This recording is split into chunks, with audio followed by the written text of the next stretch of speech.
Para compor o painel internacional Lutas Surdas, Protagonismo e Democracia no Eixo Sul-Americano, convidamos a mediadora senhora Andressa Rafael, Brasil, e os palestrantes Henry Mejia, Colômbia, e gostaríamos de convidar a senhora Mariane Stumpf, Brasil. Para se expressar em Libras, senhora Andressa. É de extremo interesse também, eu primeiramente gostaria de convidar ao palestrante Henry. Esse é o sinal dele, ele é da Colômbia, em que ele vai, na sua palestra, ele é o secretário da representante da WFD, por favor.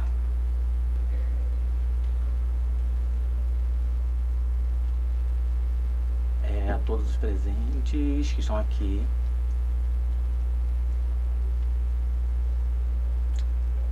hoje. Estou muito feliz e ver como que está aqui bem organizado e muito bem organizado todo o congresso. A UFD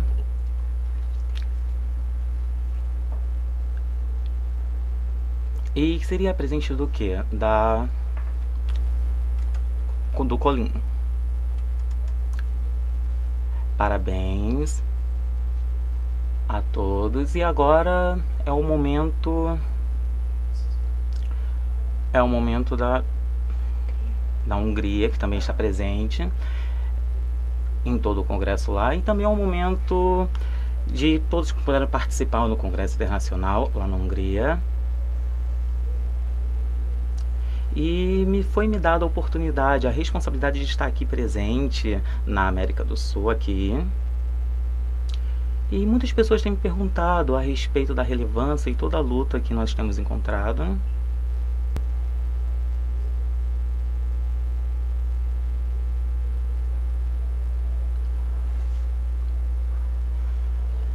As lutas dos surdos, sim, deveras muito importante. Mas essa luta do surdo seria o quê? É uma luta internacional de trabalho e anos de história e buscando a união com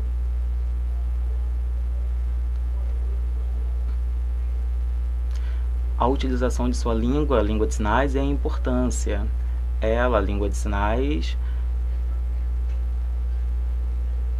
não pode ser precarizada ou mesmo deixada de utilização. Precisa estar sempre em evolução constante.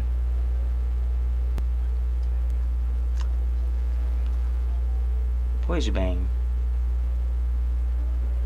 essa informação já foi passada, que está aí a tradução para o português. Eu tentei, ok, a tradução do material. Ótimo.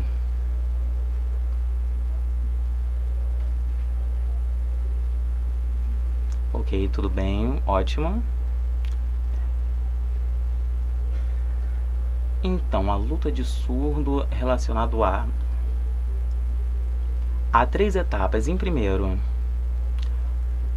primeiro seria o reconhecimento, em segundo, a aceitação, e em terceiro, a difusão. Em quarto, o status. Mas esses quadros seriam linkados por quê?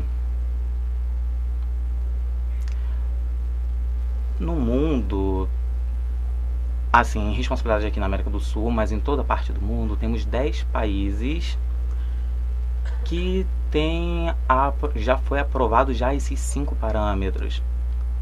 Vejamos. Por favor. Olha. Na América do Sul já foi aprovado.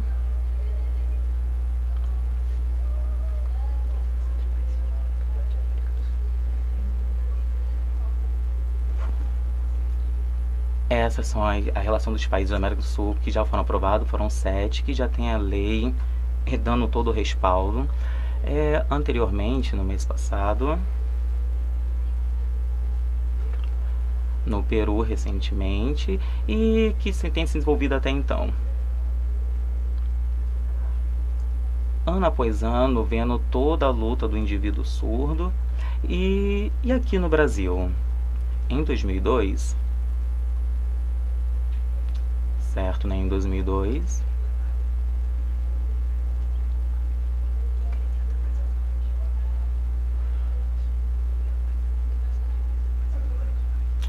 Problema no caso da América do Sul, como assim como a igualdade no resto do mundo. A aprovação já começou, perfeito, mas também outros documentos que estão em processo, como no governo, e processo que está encaminhando para a aprovação. Estamos aguardando e o problema está exatamente nisso. No mundo, a maioria, principalmente no Ibero-Latino, ok, estamos felizes com a evolução, muito ansiosos com isso, mas ainda acaba acarretando um certo descontentamento por conta disso. Os passos 1, 2 e 3, ok, eu vou mostrar agora nas apresentações.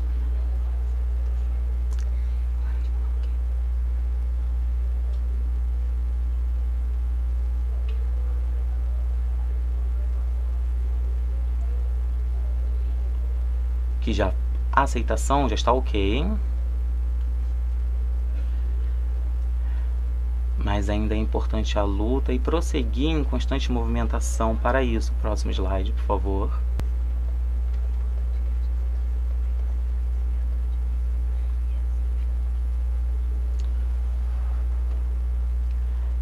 Então, o processo já foi iniciado e difundido.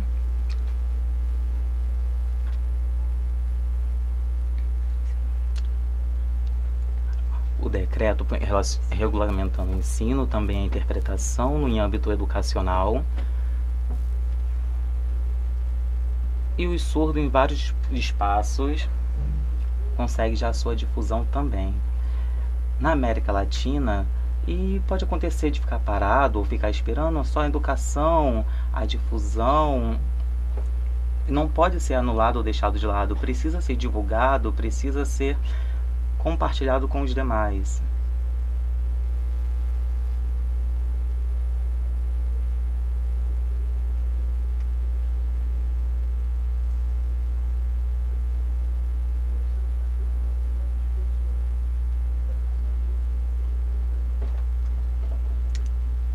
Pois bem, a importância se dá em quê? A língua de sinais já há difusão, mas ela está linkada ao status, correlacionada ao status, não pode ser deixada como língua, como não língua, como por exemplo o espanhol ou a língua portuguesa nativa do Brasil. Não, precisa alcançar o mesmo status de língua e conseguir a partir daí a mesma importância. No Brasil temos a língua portuguesa, e a língua de sinais parece ainda estar estagnada, parada, não, ainda tendo o mesmo status, o mesmo poder relativo à língua portuguesa. Precisamos lutar para poder equivaler ambas, porque sim, é possível.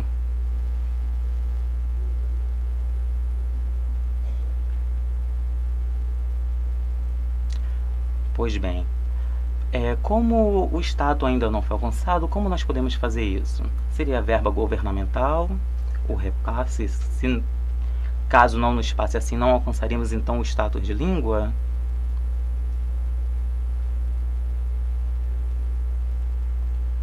O intérprete educacional, se passar da verba para ele, caso não?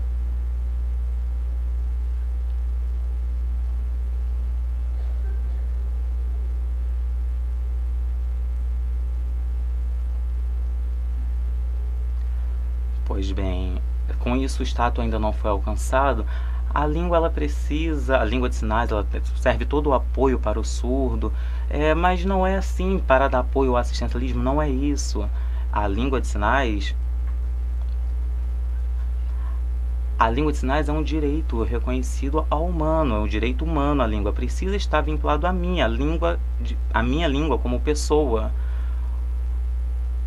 O português, todo mundo sabe, já tem essa importância, o reconhecimento, o status de língua, mas essa equiparação pode ser pela falta de recurso ou a não interação como um todo. Professores ouvintes, professores que já fazem a difusão da língua portuguesa, língua utilizada no país, mas por momentos de crise, ou como que seria possível fazer essa elevação do status da língua brasileira de sinais, ou a língua de sinais como um todo? Sim, é meu direito como indivíduo, como ser humano, eu tenho direito à minha língua, o repasse de recursos para tal.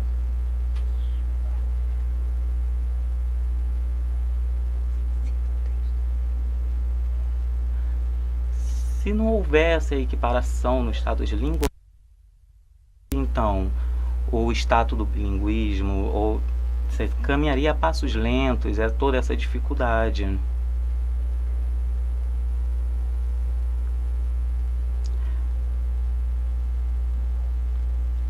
Para poder alcançar o status de línguas, não há só a necessidade da formação do intérprete e a interação dele em âmbito educacional, mas precisa o repasse de o recurso que pode não estar tão bem repassado, não está sendo bem investido, e precisa valorizar a formação do profissional que fará esse trabalho de tramitar entre ambas as línguas, a língua de sinais e a língua oral.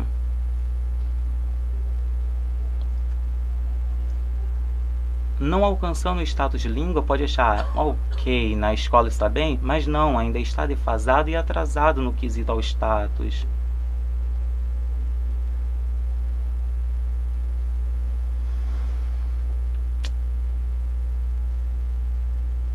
A língua de sinais ainda precisa alcançar esse sinal, mas é por conta do ouvintismo. A visão clínica também, a patológica a respeito da surdez, mas isso deve ser esquecido. Devemos ter valorizado o ser humano e a difusão da sua língua, a sua cultura, a aprendizagem. E não pensar na visão paternalista de tadinho, não é esse. Oh meu Deus, o surdo, tadinho dele, preciso assistenciá-lo. Não é isso.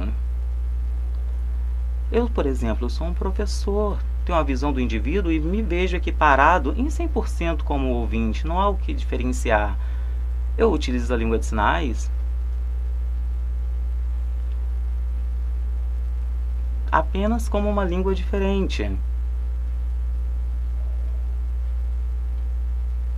Aí pensar, olha, tadinho do surdo, preciso... Não, não é isso, por favor, não, não é isso.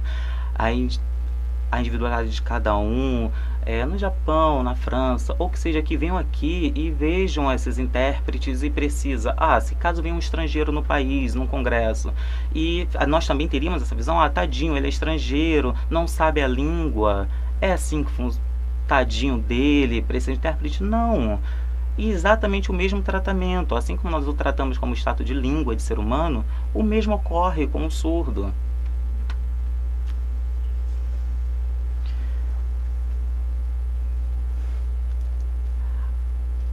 O motivo do empoderamento da língua de sinais é exatamente esse. Por exemplo, o ouvinte não tem necessidade de tramitar ou com atraso. Não, não é isso. Eu, surdo, sou um indivíduo e tenho os meus direitos. Assim como o ouvinte tem os seus direitos, nós podemos nos relacionar. Eu não preciso estar atrás do ouvinte. Eu posso assumir o protagonismo, sim. Posso, principalmente voltado na América Latina, no quesito de... O problema que ocorre muito ainda é no caso do protagonismo do intérprete, ou como que ele funciona, tendo que estar sempre assistencializando o surdo, o que não é o caso. Eu sou surdo, eu sou o protagonista, eu posso defender, sou empoderado.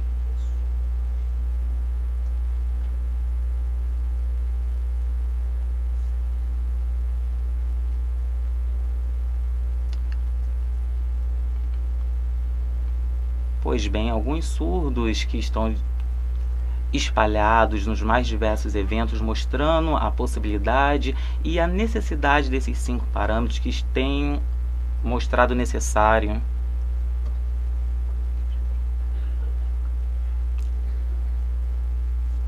Agora, a partir de hoje, como vamos dar continuidade a essa luta? Por favor, opiniões, como que nós podemos fazer? Respondam, podem falar.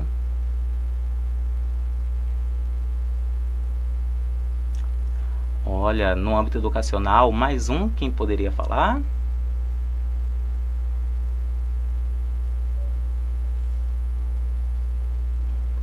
Como vocês podem observar, esse plano da WFD, no ano de 2006 até 2019.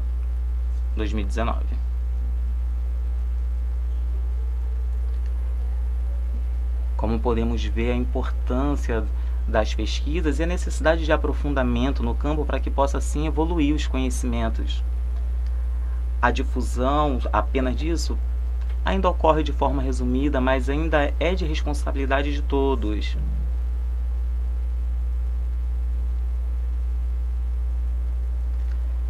Esse plano tem 5 que é super fácil. 5 princípios.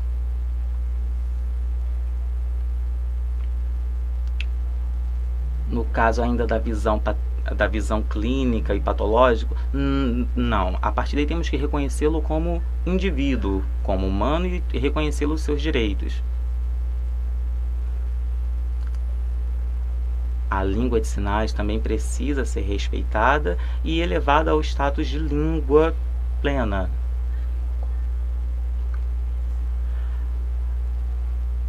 A acessibilidade em vários âmbitos, como no âmbito educacional, saúde, nos mais diversos, é um direito que precisa ser 100% respeitado. E mais um deveras importantes: a liderança surda. Surdos e ouvintes precisam trabalhar de forma unida. E por último, a relação e interação mundial. O Brasil não pode ficar excluído ou se achar que todas essas ações devam ser voltadas única e exclusivamente em território brasileiro. Não, precisa estar equiparado com todo o resto do mundo. Vou falar de forma resumida a respeito da responsabilidade.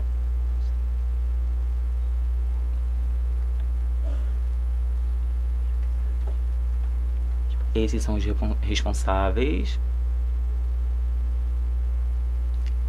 Dentro do grupo, como vocês podem ver na foto,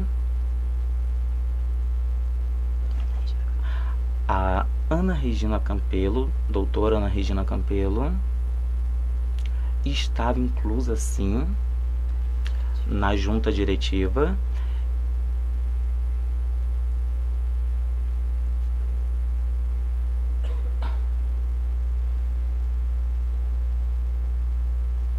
Isso foi anteriormente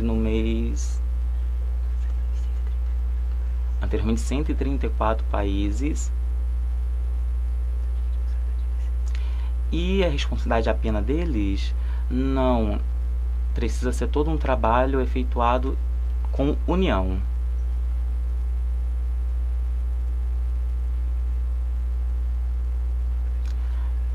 Não podemos ficar simplesmente de braços cruzados e deixar todo o trabalho para eles. Ou achar que nós não precisamos nos importar tanto ou estar tão engajado na causa, deixar apenas que eles definam todos e deixar que eles trabalhem. Não. Também precisamos do nosso protagonismo e estávamos utilizando juntos com eles.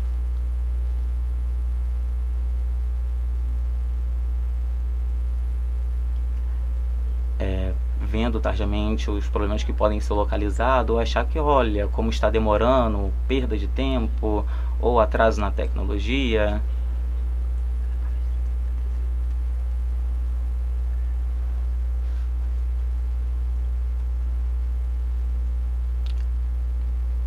Como podem ver, o surdo, ele pode agir de forma igual? Sim, a liderança não precisa ser única exclusivamente ouvinte, temos em vários lugares.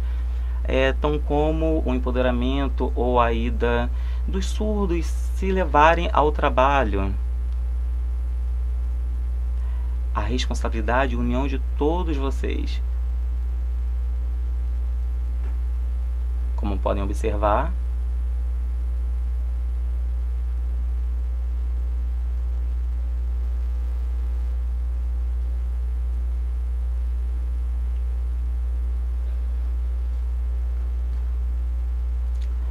se cada comunidade surda ficar isolada dentro de sua própria comunidade e segregar, acaba acontecendo um retrocesso de todos os direitos já conquistados e a não evolução. Por isso é tão importante o trabalho de união.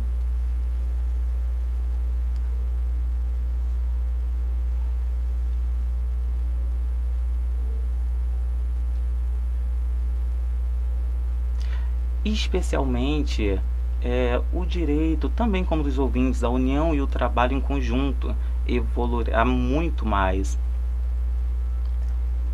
Crianças e jovens surdos, a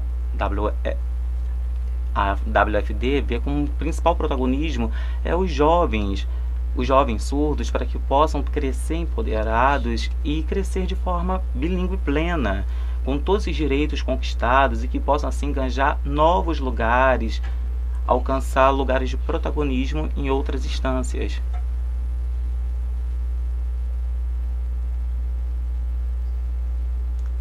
Muito obrigado a todos vocês e torcemos para que nosso trabalho seja unido, para que o futuro venha a ser melhor. Muito obrigado a todos.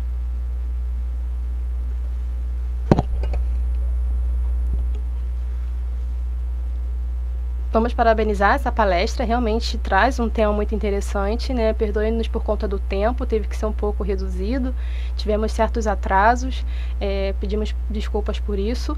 E o que é no caso a WFD, né? Os trabalhos que eles têm desempenhado realmente são muito interessantes e também têm atuado com a prática também de alguns intérpretes, falando nesse profissionalismo, que é verdade, né?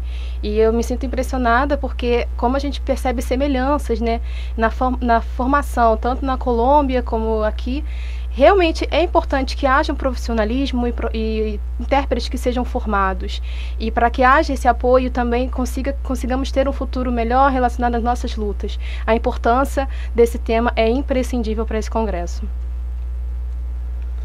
Eu sei que todos estão com vontade de fazer diversas perguntas, mas por conta do momento, nós vamos passar para a próxima palestrante, a Mariane Stumpf, professora doutora Mariane Stumpf, ela é da UFSC, Universidade Federal de Santa Catarina. Primeiro, eu gostaria de dar um bom dia a todos e também agradecer pela equipe organizadora do INES, que me convidou a estar aqui hoje. Eu estou muito feliz por conta disso. Nós temos uma parceria, a UFSC, com o INES, e é uma parceria que temos pensado em relação à qualidade dos surdos. Eu fico muito feliz também por conta de ontem, em relação ao Enem, a prova ter sido em Libras, foi um sucesso realmente para a nossa comunidade. Não peço aplausos para mim, mas aplauso para a comunidade surda que tem conseguido. E nós temos pensado também no próximo ano e depois vamos ver como é que vai ficar a resposta em relação aos surdos, como foi essa resposta o feedback dado por conta da prova em Libras, né? E isso tudo está de acordo com o tema que eu vou tratar hoje sobre as lutas surdas. Eu vou mostrar um pouco o contexto histórico, alguns já conhecem, outros não, e mostrar um pouco de como começou essa luta, né, os anos que foram se passando, que não é uma luta nova, né, não é uma luta desse ano, mas vem se perpassando por várias décadas, iniciando pela FENES e também pelas associações de surdos, que os dois foram marcados pelos movimentos que eles têm sido feitos em conjunto e também as pesquisas nas línguas de sinais, né, trazendo uma visibilidade de como seria essa língua, né? Porque antigamente não tinha o sinal de Libras, não tinha essa nomenclatura e foi feito discussões para saber chamar os surdos também para ingressar nessas áreas da linguística, para podermos colocar esse nome de Libras. E foi algo também recorrente naquela década que trouxe bastante repercussão e discussão. E, simultaneamente, foram acontecendo os movimentos nas cidades em que havia a liderança dos surdos, na criação dessas associações, em que foram criados em vários estados, municípios, e foi um momento de total difusão da língua de sinais. E esses movimentos que nós também pleiteamos ao governo para que haja um reconhecimento dessa língua nos estados, e vários estados estiveram perante esses movimentos também, juntamente com a FENES, que foi a primeira federação dos surdos aqui no Brasil. Na época não havia muita internet, então tudo era feito por correspondência postal, e os surdos, quando viam aquilo, era algo que realmente abria-lhes a mente, em que eles estavam realmente inteirados, e algo que foi mostrado, marcado na história deles. E em 2000, né, como podemos ver, também tivemos, a partir dos anos de 2000, a Lei de Libras, em que havia a formação dos cursos de instrutores para fazer multiplicadores para para que haja também essa liderança surda nos outros estados em relação à educação e possa ser difundido também nos seus próprios locais. Então foi um momento muito importante para a comunidade, a formação e também a capacitação dos intérpretes. E foi um momento em que foram criados cursos de letras libras, em que a necessidade de fazer com que esses surdos tivessem uma formação de nível superior, e assim como os intérpretes também. E foi criado o curso também de pedagogia bilíngue, foi surgido. E tudo isso por conta, consequência desses movimentos. Surdos foram entrando em pós-graduações, mestrado, doutorado, fazendo lato sensu, estrito sensu, e assim tem se graduado, tem adquirido mais conhecimento acadêmico.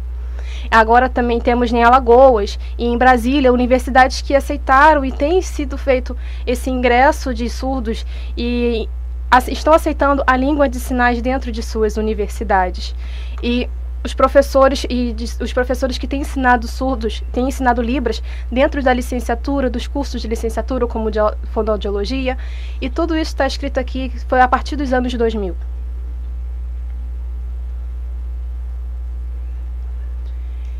Isso foi algo básico que a lei nos trouxe, o reconhecimento. A lei nos trouxe diversos requisitos, diversas formas, assim como o decreto, para mostrar que o surdo tem a sua capacidade.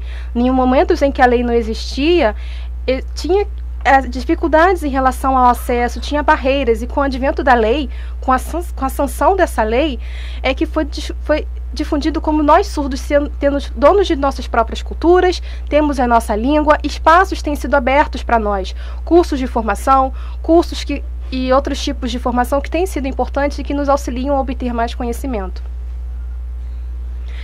Vocês recordam também que a partir desses movimentos, e todos esses movimentos foram também iniciados dentro da faculdade no âmbito acadêmico, quando nós falamos da década de 80, na década de 90, a professora Lucinda Ferreira Brito, e também a professora Daisy, a professora Tânia Felipe, também outras professoras como a professora Ronice, Lodeni Carnupi, todos eles estudavam a língua de sinais em relação à sua gramática, em relação aos classificadores, como eram esses classificadores, aos verbos, e tudo isso relacionado à língua de sinais. E onde é que estava o surdo nesse momento? Eram surdos que eram apenas convidados, faziam os seus argumentos e iam embora.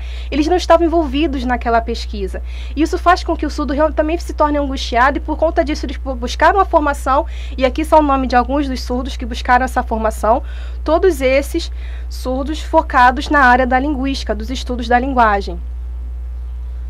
Surdos que estão no mestrado e também estão no doutorado também, que podem estudar linguística e assim também estudar tradução e interpretação, eles têm essa capacidade.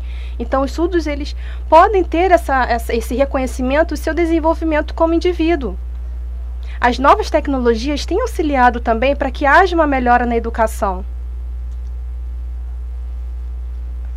Os anos foram passando e em 2006 nós tivemos o primeiro Letras Libras, que foram um total de 1.000 pessoas formadas, 1.000 professores de Libras formados em ensino superior.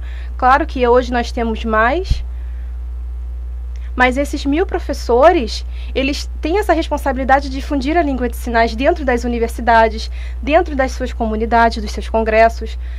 E esses movimentos surdos, eles têm auxiliado também na esfera pública, pensando na importância e na marca que esses surdos, que essa lei tem tido. E como nós podemos ver um exemplo disso é o Enem, em que nós vemos também outras instituições que têm colocado, têm sido apoiado pela esfera pública por conta desses movimentos que os surdos têm feito. Então, foram vários processos que aconteceram para que haja a prova em Libras em relação ao Enem. E também a mobilização social foi um marco da história. Principalmente aqui no INES, quando aconteceu em 2011 o provável fechamento do INES, em que teve essa mobilização. E foi um marco também para os surdos, para que nós mostramos que nós precisamos daquela escola bilíngue para surdos e que tem permanecido até hoje, né?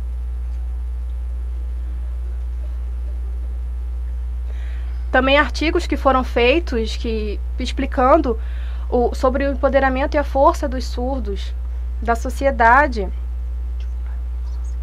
A divulgação também em relação a participação desses surdos e como eles têm sido feitos das tecnologias que têm sido divulgados para os surdos. Então é de inteira necessidade de responsabilidade, como nós podemos falar aqui do último, sobre o posicionamento do surdo como protagonista, ele mesmo dono do seu próprio discurso. E a gente vê uma mudança em que o surdo é deixado de ser o coitado e por conta dessa lei, por conta de várias provas, de vários documentos que ele pode fazer, dos estudos que ele tem adquirido, ele consegue segurança na sociedade e conseguir argumentar pelo que ele quer. Ele tem esse papel transformador. Também alguns documentos que são muito relevantes para a comunidade surda, documentos que sempre tiveram discussões, tivemos algumas discussões, alguns debates em relação a isso, principalmente em relação à educação especial e depois a educação exclusiva e educação para todos. Sempre tiveram etapas em relação, e sempre o ouvinte que estava à frente desses projetos, não haviam surdos nesses momentos. Então, foi feito um documento, a educação que nós surdos queremos, é um documento de 1999, em que os surdos colocaram as suas propostas. Então, foi o primeiro documento criado pela comunidade surda, mostrando a importância, o que eles necessitam para a educação. Qual é a qualidade, qual a formação que era necessária. Então, assim, por conta disso, o governo ele abriu suas portas para que haja uma interação e hoje tem-se criado GTs de educação bilíngue. O MEC ele tem feito esse GT e convidado algumas pessoas surdas para participar desse GT, juntamente com algumas pesquisas, aqui com o INES, com a UFSC, com a FENES, para mostrar a importância desse protagonismo e posicionamento do surdo. Por isso que eles são convidados para fazer parte. E também pensar na gestão educacional do MEC, a importância do olhar, da perspectiva dele em relação ao surdo. Não olhar o surdo de uma forma inferiorizada, mas sim olhar para que ele possa também ter um poder de argumento igual a ele e mostrar que há essa capacidade, em que apenas é necessário que ele busque, que eles tenham um caminho para conseguir uma trajetória de sucesso. E também a importância de haver esse olhar igualitário. Se não houver isso, fica mais complicado, mas tendo esse olhar igualitário, há mais acesso para o indivíduo surdo. Esse é um documento que marcou o bilinguismo, é a meta 4.7. Vocês conhecem, é uma meta muito importante, é do PNE de 2014, em que mostra das escolas de 0 a 17 anos, que é necessário que tenha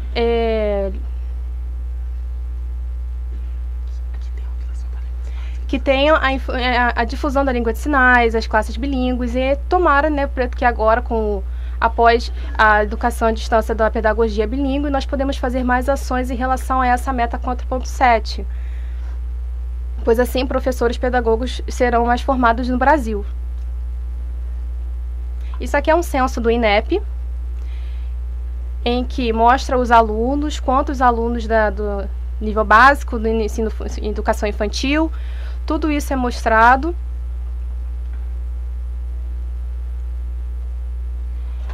E cursos de que não há a língua de sinais, e nós percebemos a importância disso. E ver que há essa faltam-se intérpretes também com qualidade para atuar com esses surdos. É por isso que nós precisamos agir e continuar com a nossa luta. Hoje eu já apresentei vários documentos, como vocês viram, decretos que já foram sancionados, que já se passaram, no caso do decreto, que já se passou 10 anos do decreto. Mas isso não é algo que está totalmente 100% pronto. É necessário que haja essas lideranças surdas no âmbito acadêmico, com doutorado, mestrado e também intérpretes de linguística, para que possam criar um novo documento em que esse documento venha se falar sobre o protagonismo, sobre a ação e as políticas públicas em relação aos surdos e as trajetórias em que ele pode ocorrer em diversos âmbitos. Os surdos como seria nesse âmbito educacional com a educação bilíngue? Eles têm que, tem que haver esse entendimento de que há a L1 e a L2. Muitos concursos pedem, veem apenas a língua portuguesa e muitos ouvintes entram e estudos ficam angustiados, porque é um concurso que a banca tem que saber a língua de sinais, porque é a língua daquele indivíduo. E precisa também pensar sobre esse protagonismo para futuros, para projetos futuros.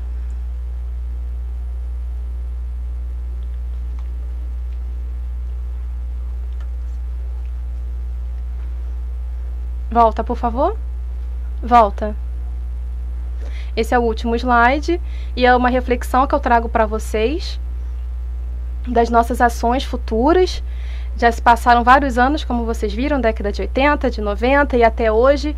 E futuramente, como é que seria? É uma visibilidade que nós temos que pensar como seria, qual o sonho que nós queremos para o futuro, quais os problemas, quais as soluções e também as trajetórias. São ações que nós temos que fazer e ações também no âmbito bilíngue. E pensar também nessa meta 4.7, que ela é muito importante, principalmente para os professores surdos bilíngues.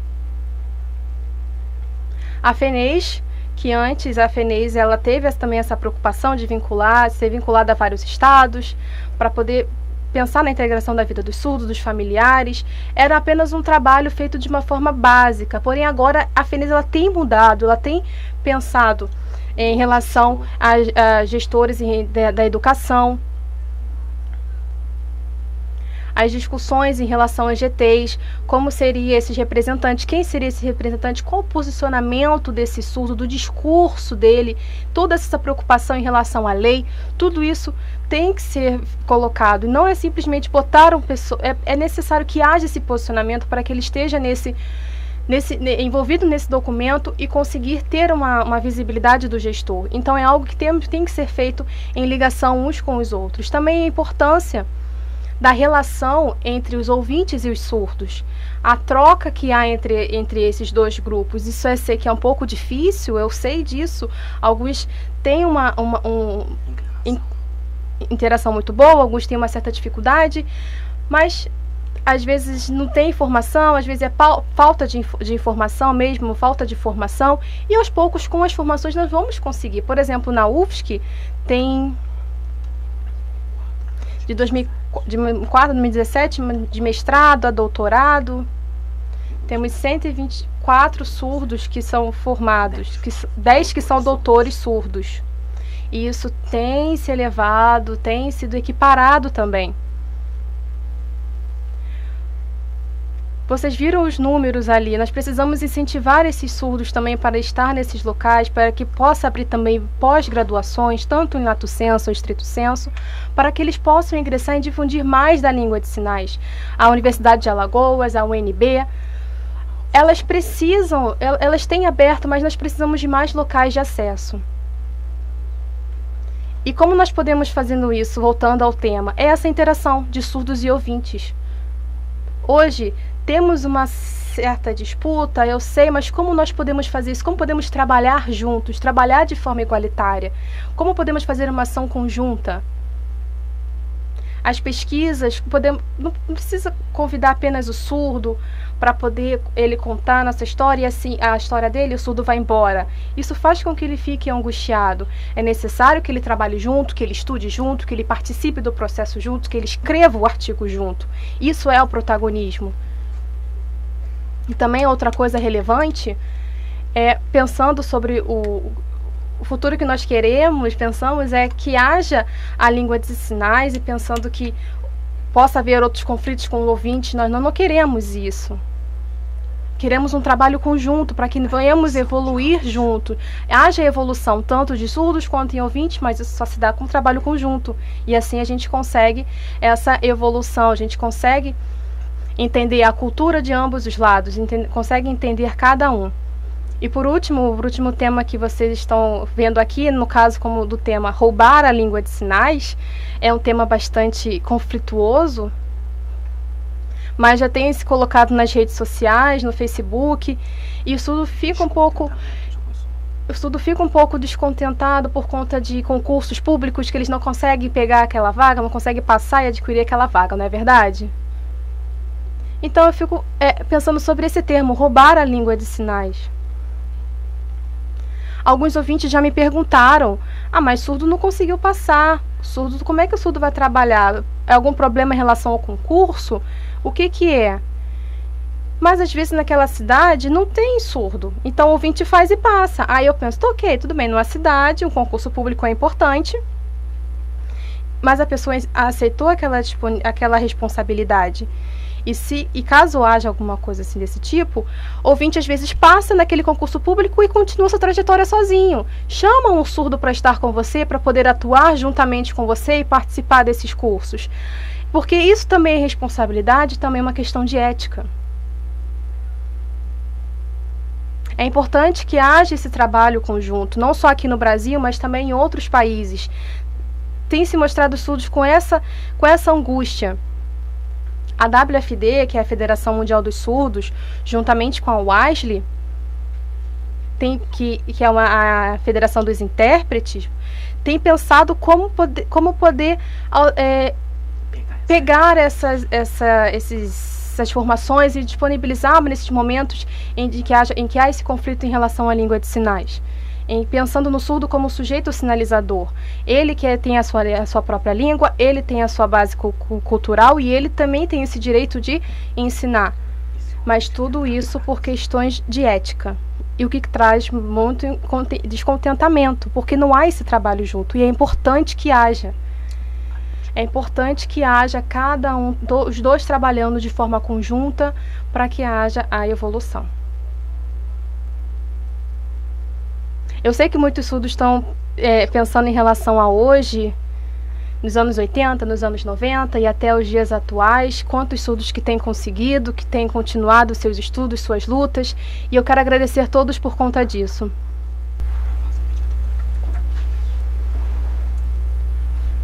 Passamos um pouco do horário, né? Por conta disso, tentamos reduzir um pouco o tempo da palestra, mas foi muito boa e de verdade, esse é o momento que o surdo tem que alcançar a evolução em disparar do seu sucesso. Os surdos doutores, então muito obrigado a todos aqueles que no passado começaram a trajetória, fazendo à distância letras libras, e como que isso tem se evoluído até então, a aceitação da língua de sinais em vários âmbitos e começando a difusão.